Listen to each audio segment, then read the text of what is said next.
Salam Bapak Ibu yang dikasihi Tuhan. Hari ini atau waktu ini adalah waktu yang Tuhan sediakan buat kita. Boleh secara khusus orang yang telah ditebusnya datang ke hadiratnya, menghampiri Dia, dan Dia menyediakan waktu bagi kita. Mari kita siapkan hati untuk menggunakan waktu yang sangat spesial ini. Kita berdoa bersama, kita mendengar firman-Nya, dan kita memuji namanya. Untuk memulai doa ini kita menyanyikan satu pujian, mengagungkan namanya PPK 164, Ku bersandar pada yang kekal.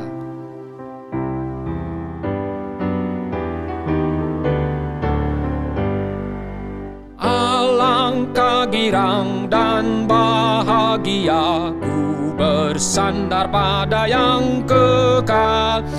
Karunia besar diberi olehnya, bundar pada lengan yang kesandar.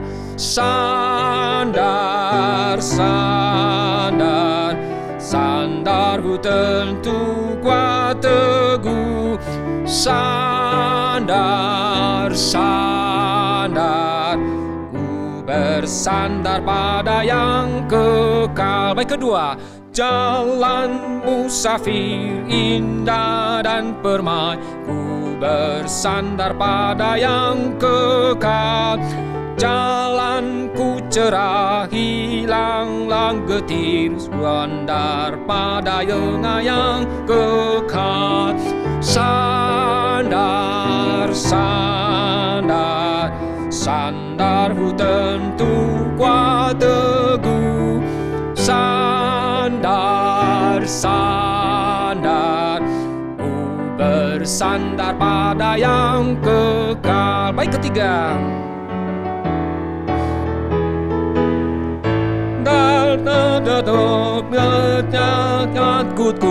Ku bersandar pada yang kekal. Hatiku aman, Tuhan panduku. Sandar pada lengan yang kekal. Sandar, sandar, sandarku tentu kuat teguh. Sandar, sandar, ku bersandar pada yang kekal. Mari kita berdoa bersama. Bapa, kami mengucap syukur untuk kesempatan yang indah ini. Boleh Engkau sediakan buat kami. Dan boleh juga Engkau memberikan kesempatan bagi kami. Engkau Allah yang besar, maha mulia, maha suci. Tetapi memanggil kami datang kepadamu ketika kami berbeban berat. Karena hanya Engkaulah satu-satunya yang memberikan kelegaan. Bapa, ini kami datang di hadapan-Mu. Layakan kami karena kami ini orang berdosa. Sehingga kami boleh menikmati hadirat-Mu itu. Kami boleh menikmati firman-Mu. Pujian yang kami nyanyikan sungguh berkenan di hadapan-Mu. Dan pokok-pokok doa yang merupakan isi kalbu kami sungguh Engkau dengar. Sucikan dan kuduskan kami ya Tuhan. Bapa, kami menyerahkan rangkaian ibadah doa ini dari awal sampai akhir. Di dalam nama Yesus kami bersyukur dan berdoa. Amin. Bapak Ibu, satu bagian firman Tuhan yang mendasari doa kita pada hari ini, saya ambil di dalam satu bagian firman Tuhan di dalam Matius pasal 10 ayat 28. Matius pasal 10 ayat 28 berbunyi demikian, dan janganlah kamu takut kepada mereka yang dapat membunuh tubuh, tetapi yang tidak dapat berkuasa membunuh jiwa. Takutlah terutama kepada Dia yang berkuasa membinasakan baik jiwa maupun tubuh di dalam neraka. Sekali lagi saya baca. Dan janganlah kamu takut kepada mereka yang dapat membunuh tubuh, Tetapi yang tidak berkuasa membunuh jiwa, takutlah terutama kepada Dia yang berkuasa membinasakan baik jiwa maupun tubuh di dalam neraka. Bapak, Ibu, dan saudara yang dikasihi Tuhan, kalau kita memperhatikan beberapa artis Korea menjalani bunuh diri, saya tertarik untuk melihat cerita ini dan menseringkannya bagi kita. Kenapa? Di tengah kesuksesan mereka, di tengah ketenaran mereka, dalam artian mereka sudah dapat, walaupun tidak semuanya, tapi mereka sudah berhasil. Justru mereka membunuh diri melalui cara yang bagi saya tidak masuk akal.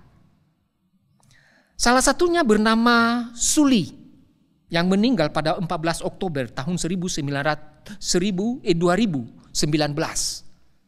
Meninggal dunia karena bunuh diri di dalam kediamannya di kota Seoul. Mantan personel FX ini diduga bunuh diri karena depresi. Kenapa dia depresi? Takut terhadap bully. Takut terhadap kata orang, sehingga dia berpikir takut-takutnya dengan kata-kata orang ini membuat apa yang dia capai selama ini akan ambruk, akan hilang dalam waktu sekejap. Bapak, Ibu, aneh. Dia sudah berhasil, dia sudah mendapatkan banyak hal, tenar. Belum lagi fisiknya cantik kalau Bapak Ibu lihat gambarnya. Justru dia mengalami ketekanan dan ketakutan karena kata orang, karena bully. Mestinya kan apa yang dia capai ya sudah. Kalau memang jatuh, saya udah dapat, tinggal saya pelihara, bukan? Itulah manusia. Itulah dunia di zaman modern ini. Lupa esensi kehidupan. Di dalam ketenaran, di dalam keberhasilan, kalau kita anak Tuhan, di dalam berkat Tuhan yang Tuhan limpahkan, bagaimana kita menikmati, mengucap syukur. Artis lain Bapak Ibu, bukan hanya satu. Namanya Gohara. Meninggal pada tepatnya 24 November tahun 2019. Di tempatnya juga di kota yang sama. Seperti Suli. Dia bunuh diri karena takut, dibully terus. Dia depresi, mengalami tekanan. Padahal sama, dia udah berhasil, udah tenar. Tentu, udah dapat uang banyak. Tetapi karena tekanan yang berat itu membuat mereka takut. Kalau masa depannya, kalau mungkin bertemu dengan penggemarnya yang bully itu membunuh mereka. Maka mereka bunuh diri dengan gantung diri. Inilah manusia di zaman modern ini Bapak Ibu. Karena ketakutan, mereka bunuh diri dan tidak bisa menikmati kehidupan. Jelas berbeda dengan kita sebagai anak Tuhan. Mereka tidak melihat pencipta mereka yang mengasihi mereka, yang menebus mereka, yang terus memelihara dan menjagai. Kalau kita anak Tuhan melakukan hal yang sama, tentu kita itu menjadi orang yang sangat bodoh.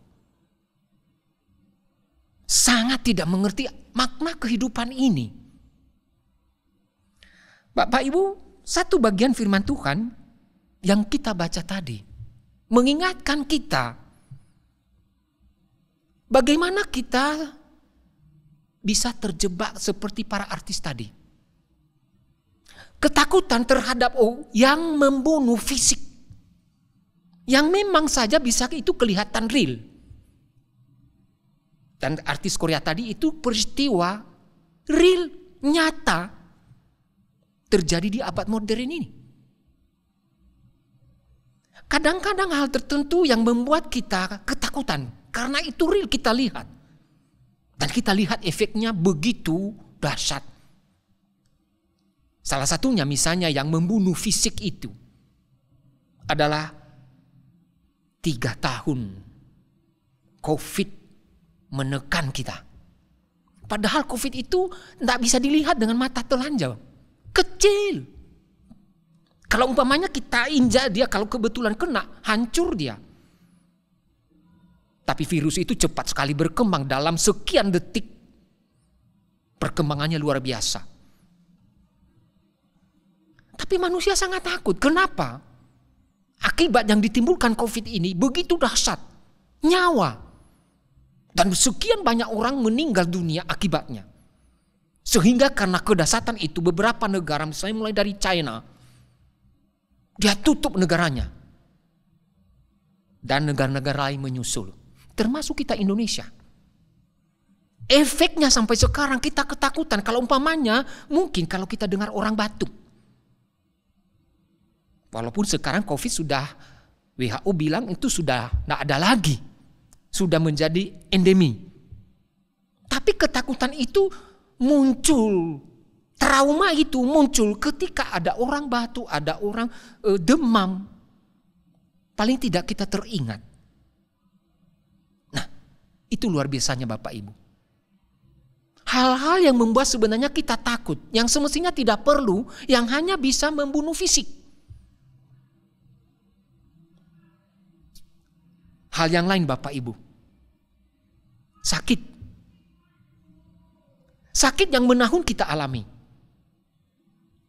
Sudah sekian banyak kita berobat kemana-mana sampai ke luar negeri.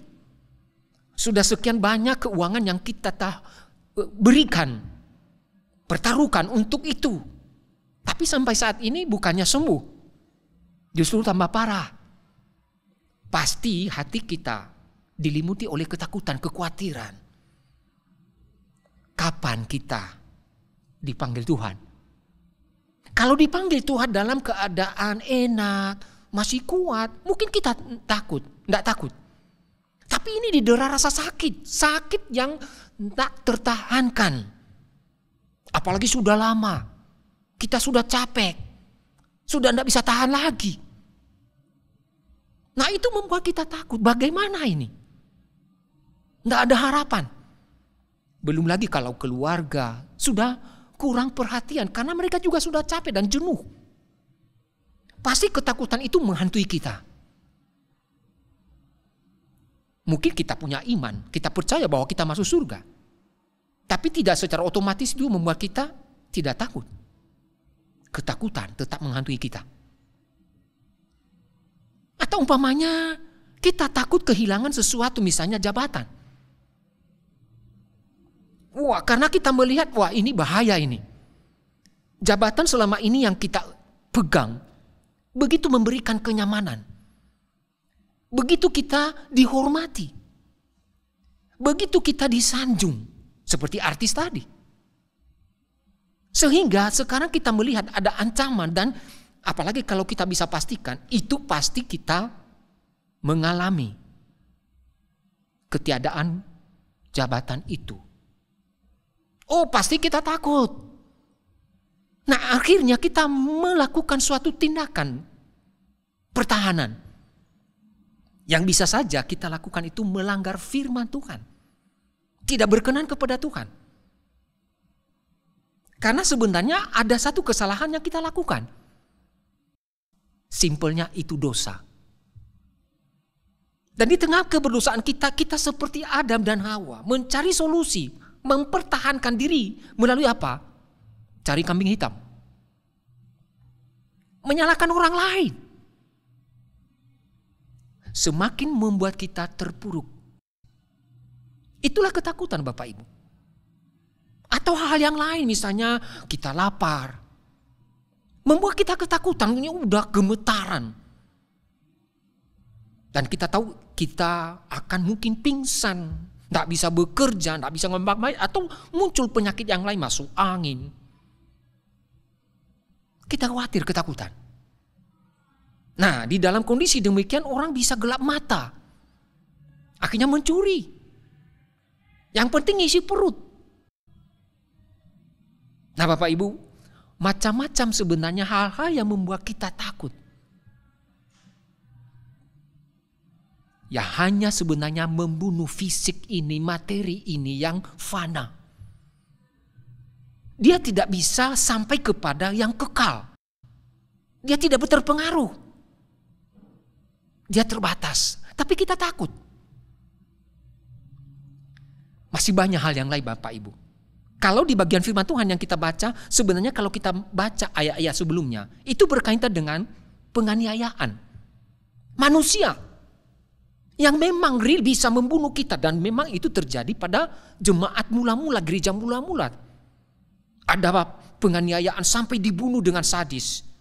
Kalau di perjanjian baru, Kisah Para Rasul, Stefanus dilempari batu sampai mati. Tentu itu sangat menyakitkan dan mengerikan. Siapa tidak takut? Dan itulah yang menjadi tema renungan kita hari ini. Siapa tidak takut? Siapa tidak takut? Nah Bapak Ibu dan Saudara dikasihi Tuhan, Tuhan Yesus mengingatkan kita. Jangan takut. Kenapa Bapak Ibu? Itu tadi saya singgung beberapa bagian. Justru ketika kita takut, kita kehilangan kendali, kita kehilangan akal sehat, sehingga lupa kepada sesuatu hal, sesuatu pribadi, yaitu Allah, sebagai penolong satu-satunya. Dan justru kita melakukan satu tindakan yang bertentangan dengan Tuhan, alias dosa. Itu membuat kita semakin terpuruk seperti Adam dan Hawa setelah mereka jatuh di dalam dosa. Di dalam mereka mempertahankan diri. Justru mereka semakin jauh dari Tuhan. Apa yang mereka lakukan adalah menyembunyikan diri di hadapan Tuhan. Dan ternyata Tuhan tahu mereka. Dan Tuhan memanggil mereka agar mereka datang dan mendekat kepadanya sebagai satu-satunya harapan penyelesaian ketakutan mereka akan dosa. Justru setelah mereka ada di hadapan Allah, mereka melanjutkan tindakan pembelaan diri, mempertahankan diri dengan apa? Mencari kambing hitam. Dosa lagi. Membuat mereka semakin jauh dari Tuhan sehingga Tuhan menghukum mereka dengan hukuman di keluarga dari Taman Eden. Tidak menikmati lagi kenyamanan selama ini. Hal yang sama kita akan alami Bapak Ibu ketika kita takut terhadap hal-hal yang membunuh materi fisik kita. Yang mengancam fisik ini. Tetapi tidak mengancam jiwa kita sebenarnya yang membunuh kita di dalam kekekalan, di dalam neraka. Nah Bapak Ibu, Yesus mengingatkan itu kepada kita. Bahwa jangan kita takut. Mungkin kita berkata, saya tidak takut Pak. Dibunuh pun karena mengikut Yesus saya tidak takut. Tapi bagian firman Tuhan yang dibaca tadi menjelaskan kepada kita. Kalau Yesus berkata, janganlah kamu takut. Itu artinya manusia, hampir semua dan mungkin semua, mengalami ketakutan. Mungkin dalam hal satu atau satu hal dia tidak takut. Tapi pada hal yang lain dia takut. Ada yang takut terhadap masa depan yang tidak menentu. Mungkin dia tidak takut dibunuh karena mengikut Yesus. Mungkin dia tidak takut kalau umpamanya kekurangan uang. Tetapi dia takut kalau anaknya mengalami ini sehingga baginya anaknya itu adalah masa depan yang sangat mengerikan. Kalau mengalami ancaman-ancaman tertentu. Intinya Bapak Ibu, kalau Yesus berkata janganlah kamu takut. Artinya manusia takut. Manusia takut dan mulai menjauh dari Tuhan. Apalagi kita tahu, iblis sering menggunakan ini agar manusia menjauh dari Allah dan agar manusia menjadi miliknya. Jadi ini ada kolaborasi dari diri kita takut, dari iblis tunggangi sehingga ketakutan kita seperti bertambah-tambah. Saya bukan memfitnah iblis. Tapi ini dari manusia pertama sampai kepada Tuhan Yesus. Itulah kerjaannya. Mendakwa. Menggerogoti iman manusia. Agar semakin jauh dari Tuhan. Dan dia hancurkan. Bapak Ibu, jadi setiap kita mengalami ketakutan yang sebenarnya hanya sampai kepada membunuh fisik ini, yang fana ini, yang hanya sementara. Tetapi dia dapat menjauhkan kita dari Allah, yang sebenarnya membinasakan hidup kita, yang membunuh kita di dalam kekekalan, yaitu karena dosa. Kita jauh dari Tuhan, masuk di dalam kekekalan, yaitu neraka. Karena dosa tidak bisa kita masuk surga, tidak bisa kita bersama Allah. Inilah yang Tuhan Yesus wanti-wanti kepada kita sebagai orang percaya. Jelas juga kalau kita betul-betul sudah percaya kepada Tuhan, mungkin hanya ketakutan itu hanya sedikit menjauhkan kita dari Tuhan. Tapi kasih Allah itu tidak akan memisahkan kita dari kasih Tuhan. Itu yang dikatakan Paulus atau firman Tuhan di dalam bagian yang lain. Kalau tidak salah di 1-2 Yohanes. Kita tidak perlu takut karena tidak ada yang memisahkan kita dari Tuhan. Tapi jangan kita sampai misalnya memiliki konsep tentang Allah yang salah. Ketika pergumulan itu, hal-hal yang membunuh fisik ini mendera kita karena ketakutan itu. Tetapi marilah kita secepatnya kembali kepada Tuhan. Karena sadar firman Tuhan, bahwa sadar kasih Tuhan itu tidak ada yang memisahkan kita dari Dia. Itulah sebabnya Yesus mengingatkan kita dan wanti-wanti, jangan kamu takut kepada hal yang membunuh fisik, tetapi takutlah kepada Dia. Siapa? Allah. Allah yang menciptakan kita, Allah yang memiliki hidup kita, Allah yang telah menebus kita dan menyediakan kekekalan itu di dalam surga kelak. Oh ya, Bapak Ibu, ketika saya melihat dan menelusuri kata takut, memang sengaja Tuhan kasih di dalam kehidupan kita satu emosi yang kuat dan mendasar. Rasa takut itu sebenarnya melindungi kita dari segala ancaman. Dan Tuhan izinkan itu ada di dalam kehidupan kita untuk melindungi kita dari bahaya-bahaya. Karena memang kita ketika takut, kita mulai siaga dan menyiapkan diri untuk menghadapi bahaya-bahaya itu. Dan itu sangat penting dalam kehidupan kita. Hanya masalah emosi takut ini, bagaimana kita kelola? Bagaimana kita mengantisipasi ketakutan ini dengan mengendalikan emosi takut ini?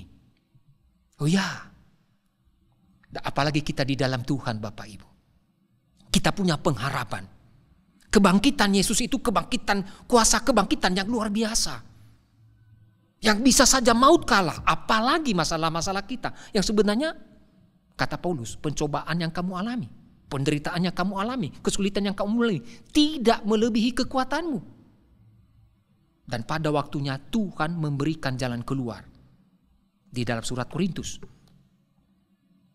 Yang semestinya kalau kita renungkan dengan dalam, mengapa sih kita takut?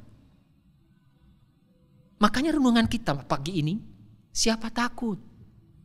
Mestinya itu terungkap di dalam diri kita yang memiliki iman, percaya bahwa Allah yang kita percaya di dalam Yesus Kristus, Allah yang berdaulat, yang bisa mengendalikan angin ribut, ombak besar. Ketika Dia berkata diamlah, diam.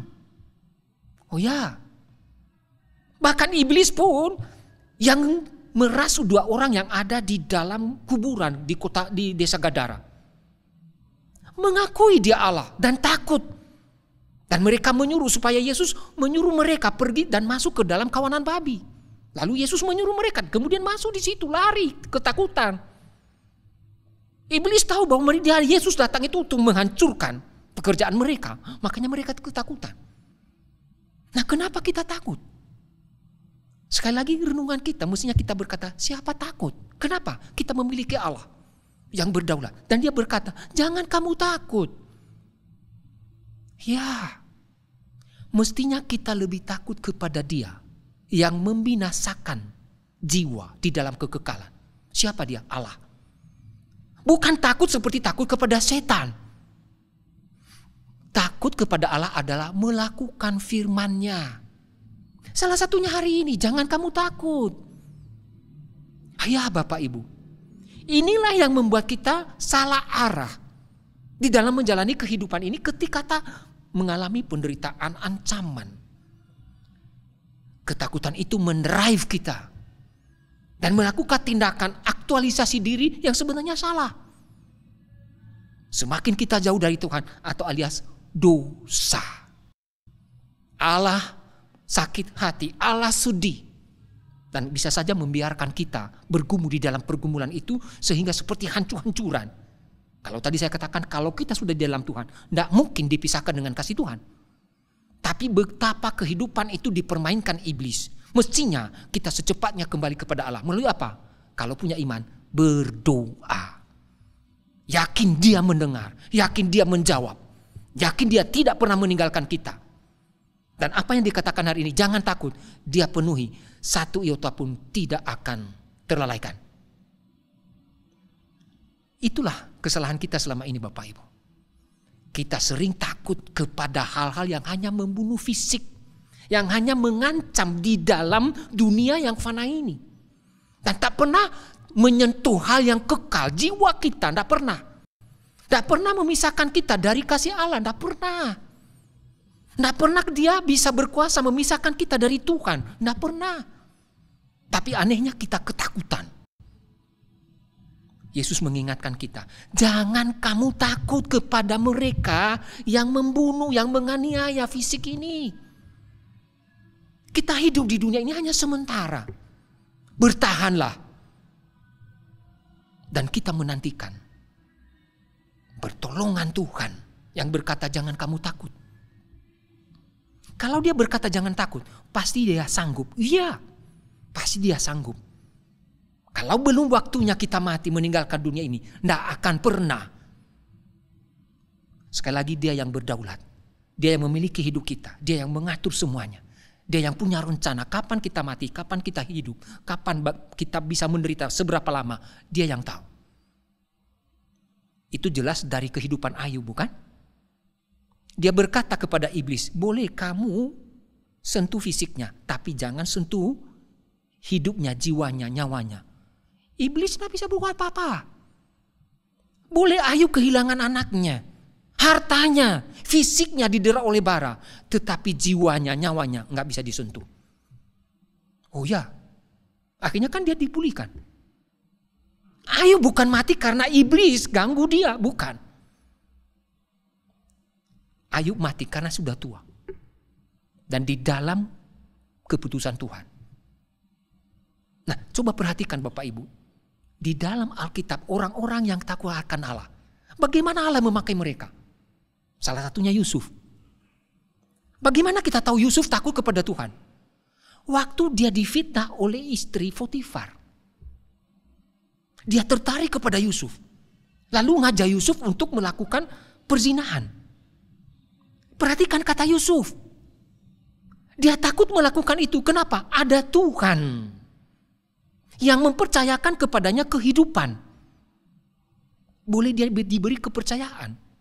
Mana mungkin aku melakukan itu di hadapan Allah. Nah, kira-kira begitu. Artinya dia takut kepada Tuhan yang membinasakan jiwa.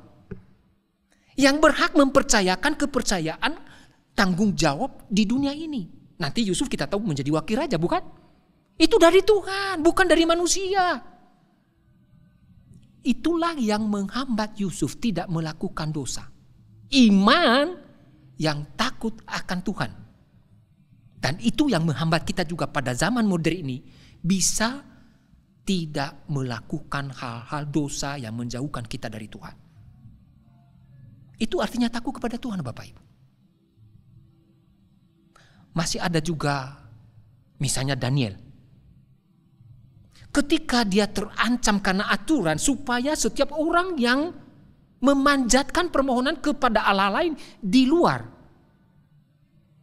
apa yang ditetapkan oleh kerajaan, dia terancam dibunuh. Tapi Daniel tidak takut. Daniel tidak takut kepada raja waktu itu yang berbuat sewenang-wenang dan punya kuasa yang luar biasa. Yang hanya tandingannya Tuhan. dia tetap berdoa. Ya, seperti biasa dia berdoa menghadap Yerusalem, memohon kepada Tuhan. Dan justru itu dia ditangkap. Apakah Daniel mati karena hukuman itu? Tidak. Ada Tuhan yang menolong dia. Ketika dimasukkan di dalam gua singa, mulut singa itu ditutup oleh Tuhan. Bagi Tuhan itu hal kecil. Tapi bagi kita yang ketakutan, itu mengerikan. Taruhannya nyawa. Daniel salah satu tokoh Alkitab yang mengingatkan kita jangan takut kepada yang membunuh fisik. Takut kepada dia yang akan membinasakan jiwa di dalam kekekalan neraka.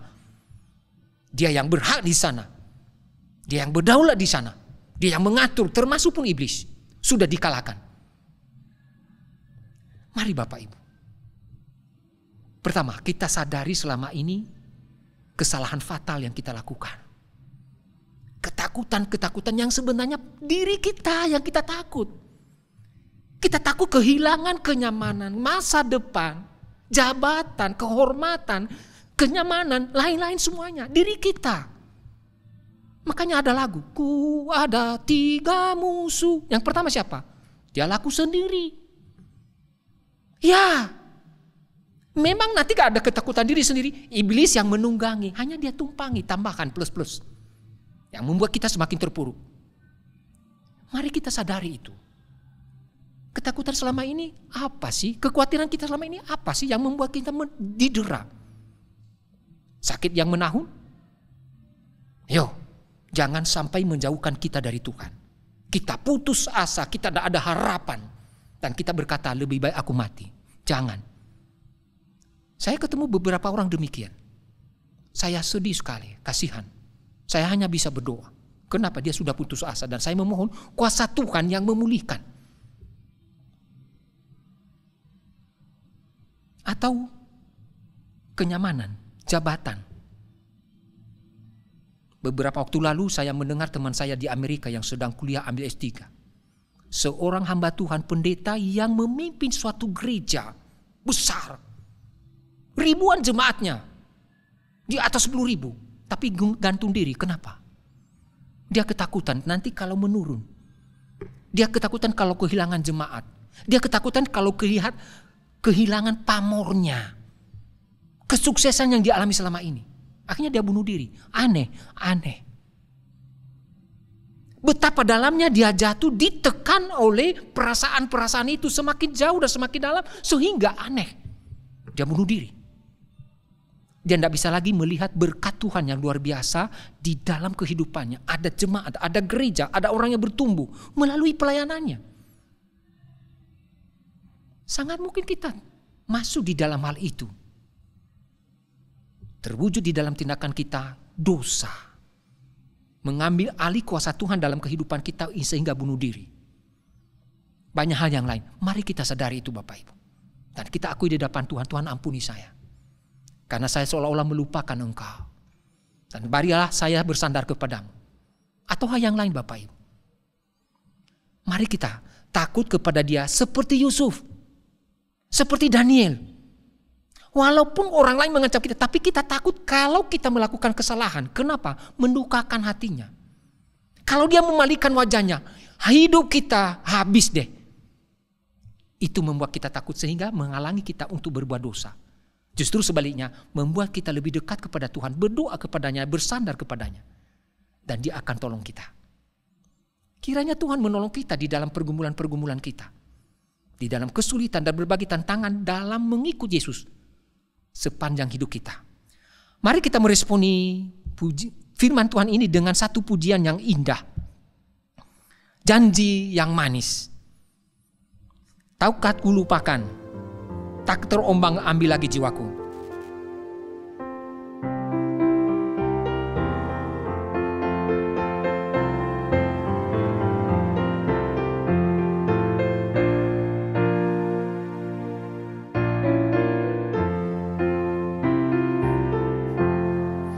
Janji yang manis kau tak ku lupakan, tak terombang ambing lagi jiwaku. Walau lembah hidupku penuh awan, nantikan cerahlah langit di atasku.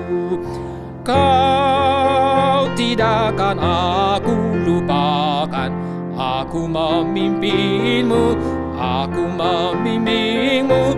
Kau tidak akan aku lupakan, aku penolongmu, yakinlah teguh.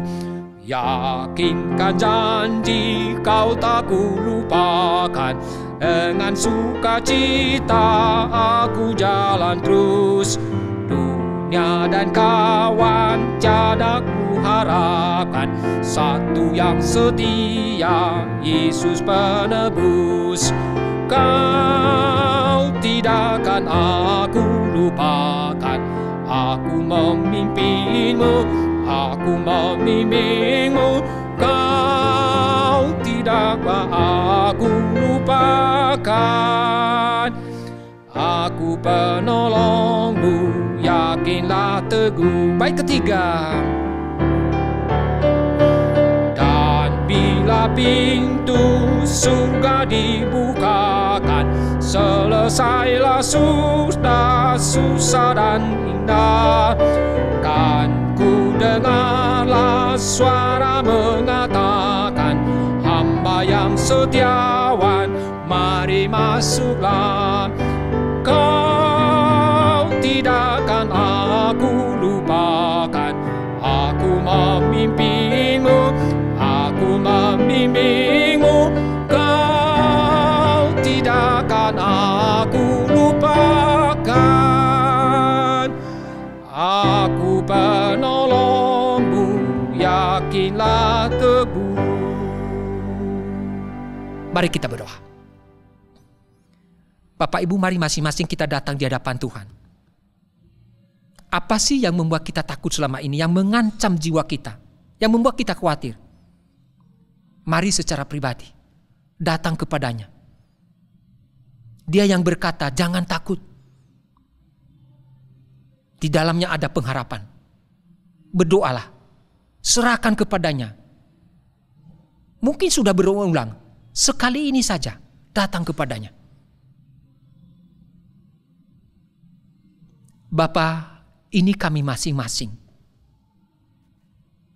Kami mengalami pergumulan yang membuat kami takut, khawatir menghadapinya. Ampuni kami kalau itu kadang-kadang bahkan sering menjauhkan kami dari Tuhan. Bahkan mungkin kami marah kepada Tuhan, karena kami merasakan seolah-olah Engkau meninggalkan kami. Bapa, ke depan tolonglah kami. Dengar doa yang kami panjatkan dengan pergumulan yang membuat kami takut, terancam. Berikan kami kekuatan dan pengharapan. Berikan kami penghiburan, agar kami boleh melewatinya dan tetap bersama Tuhan. Karena Engkaulah sumber kehidupan kami. Terima kasih firman-Mu hari ini. Ingatkan kami terus dan dorong kami terus untuk selalu dekat dengan Engkau. Ingat janji-Mu, tak pernah meninggalkan kami. Dalam nama Yesus kami berdoa dan bersyukur. Amin. Bapak Ibu, nanti ada beberapa pokok doa yang kita doakan bersama. Silakan berdoa bersama keluarga.